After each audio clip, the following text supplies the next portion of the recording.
This afternoon, your former boss, Mr. Morrison, is going to be sitting right where you're sitting, and he's going to testify. And I want to give you a chance. I think we're bringing you a copy. I want to give you a chance to respond to some of the things Mr. Morrison said in his deposition, page 82 of the transcript from Mr. Morrison. Mr. Morrison said this: "I had concerns about Lieutenant Colonel Vindman's judgment. Among the discussions I had with Dr. Hill in the transition was our team, its strength, its weaknesses, and Fiona and others had raised concerns about Alex's judgment." When Mr. Morris was asked by Mr. Castor, "Did anyone ever bring concerns to you that they believe Colonel Vindman may have leaked something?" Mr. Morrison replied, "Yes." So your boss had concerns about your judgment. Your former boss, Dr. Hill, had concerns about your judgment. Your colleagues had concerns about your judgment, and your colleagues felt that there were times when you leaked information.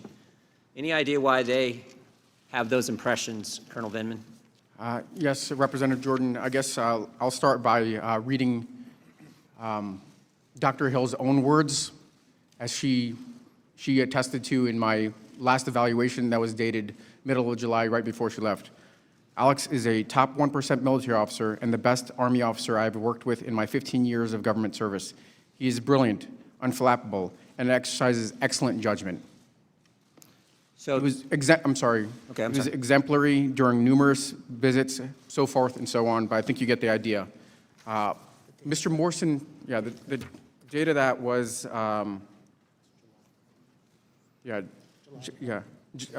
let's see, I'm sorry, July 13th. So, Mr. Jordan, I would say that I can't say what why Mr. Morrison questioned my judgment. We had only recently started working together. He wasn't there very long, and we were just trying to figure out our relationship. Maybe it was a different cultures, military culture versus. And Colonel, you never leaked information? I never did, never would. That is preposterous that I would do that. Okay.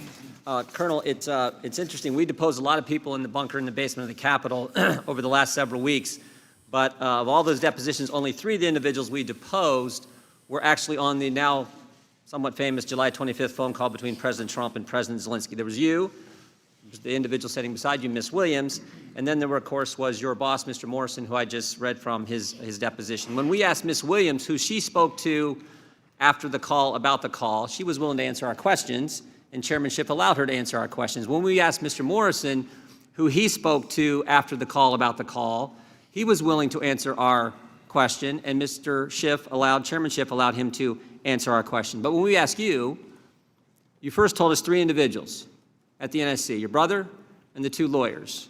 And then you said there was a group of other people you communicated with, but you would only give us 1 individual in that group, Secretary Kent. And the chairman would only allow you to give us that name.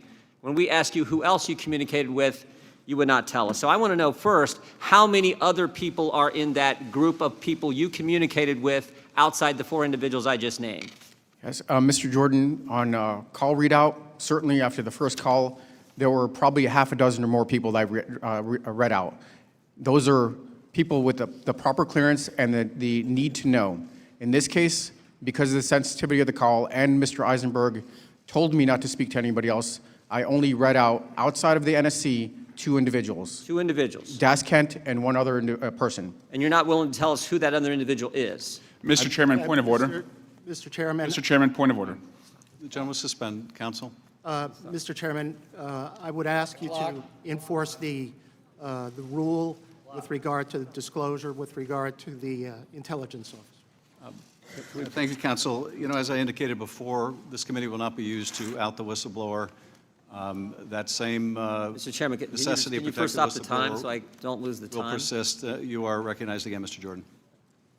Mr. Chairman, I don't see how this is outing the whistleblower. The witness has testified in his deposition that he doesn't know who the whistleblower is. You have said, even though no one believes you, you have said you don't know who the whistleblower is. So how is this outing the whistleblower to find out who this individual is? Mr. Jordan, this is your time for questioning. You can use it any way you like, but your question should be addressed to the witness. And your question should not be addressed to trying to out the whistleblower. Well, okay. Colonel Vindman, there's another thing Mr. Morrison told us in his deposition. He said he was not concerned about the call itself. He said there was nothing illegal or improper on the call, but he was concerned about the call leaking, the contents of the call leaking. He said this, he was concerned how it would play out in Washington's polarized environment, how the contents would be used in Washington's political process. Mr. Morrison was right. Excuse me, Mr. Jordan, could I get a page? Page 44. Thank Mr. Morrison was right. The call leaks. The whistleblower goes to Chairman Schiff, staff. Then he runs off to the lawyer, the same lawyer who said in January of 2017 the coup has started against President Trump. The one thing the Democrats didn't count on. One thing they didn't count on was the president releasing the call transcript and letting us all see what he said. They didn't count on that. Transcript shows no linkage. The two individuals on the call have both said no pressure, no pushing, no linkage, but security assistance dollars to an investigation.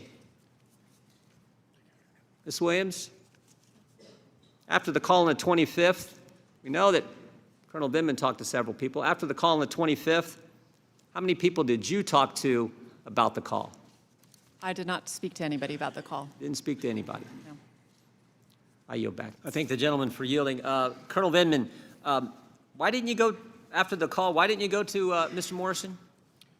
I went immediately per the instructions from the July 10th incident. I went immediately to Mr. Eisenberg. After that, once I made that, expressed my concerns, it was an extremely busy week. We had a PCC just finish, we had the call, and then we had a deputies meeting, which consumed all of my time. I was working extremely long days. I attempted to try to communicate. I managed to speak to two folks in the interagency. I attempted to try to talk to Mr. Morrison. That didn't happen before I received instructions from John Eisenberg to not talk to anybody else any further. So the lawyer, you not only didn't go to your boss, you said you tried, but you didn't go to your boss. You went straight to the lawyer, and the lawyer told you not to go to your boss? No, he didn't tell me until what ended up unfolding is I had the conversation with the attorney. I did my coordination, my core function, which is coordination. I spoke to the appropriate people within the interagency, and then circling back around, Mr. Eisenberg came back to me and told me not to talk to anybody I'm going to else. read from the transcript here. Why didn't you go to your direct report, Mr. Morrison? Your response was, this page 102, because Mr. Eisenberg had told me to take my concerns to him. Then I asked you, did Mr. Eisenberg tell you not to report, to go around Mr. Morrison? And you said, actually, he did say that I shouldn't talk to any other people. Is that right? Yes, but there's a period of time in there between when I spoke to him and when he circled back around. It wasn't that long a period of time, but it was enough time for me to... Enough time to go to talk to someone that you won't tell us who it is, right? I've been instructed not to, Representative Jordan. Well, here's what I'm getting. The lawyer told you don't talk to any other people, and you interpret that as not talking to your boss, but you talk to your brother, you talk to the lawyers, you talk to Secretary Kent, and you talk to the one guy Adam Schiff won't let you tell us who he is. Is that right? Representative Jordan, I did my job. I'm not saying you didn't. All I'm saying is the instructions from the lawyer was you shouldn't talk to anybody, and you interpret that as don't talk to my boss, but I'm going to go talk to someone that we can't even ask you who that individual is. That is incorrect. Well, I just read what you said. That is I shouldn't incorrect. talk to any other Time of the people. gentleman has expired. Yeah, I'm sorry, Chairman, but Yes, that you may sequence answer. is not the way it played out. I'm reading from your transcript, Colonel Vindman. Jordan, please let Colonel Vindman answer. There's the sequence played out where immediately afterwards I expressed my concerns. I did my coordination function. Mr. Eisenberg circled back around, told me not to talk to anybody else. In that period of time, I did not manage So to talk that's to you. when it happened. Mr. That's Heck, when you are talk with someone. recognized. Mr. Heck? That's right. Thank you, Mr. Chairman. Colonel Vindman, let's go back to that.